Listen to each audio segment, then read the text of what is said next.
Bienheureux ceux qui ont faim et soif de la justice, parce qu'ils seront rassasiés.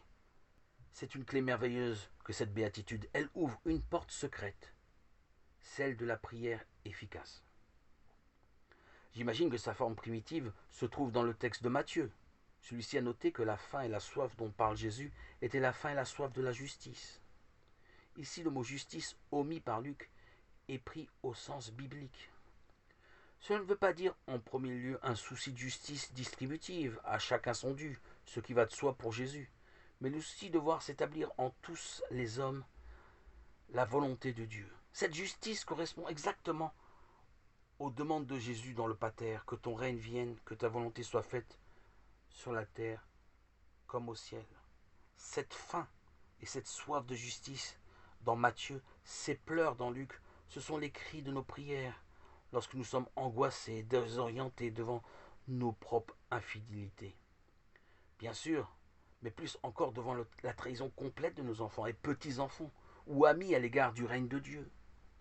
En effet, ces pleurs, cette faim, cette soif de la justice, pour les nôtres, tout cela monte comme un cri vers Dieu. Et Jésus nous l'affirme, vous serez rassasiés, Dieu vous exaucera.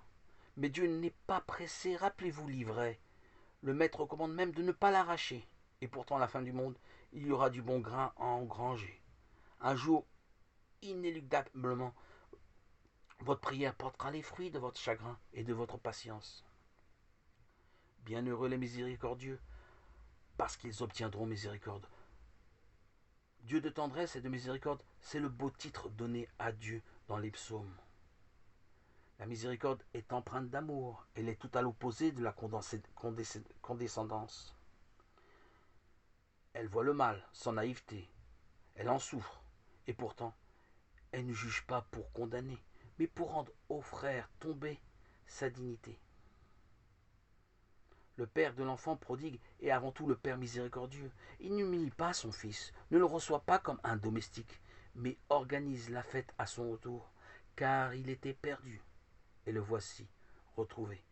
Puissions-nous toujours nous inspirer de son attitude face à nos frères dans leur déroute morale et spirituelle.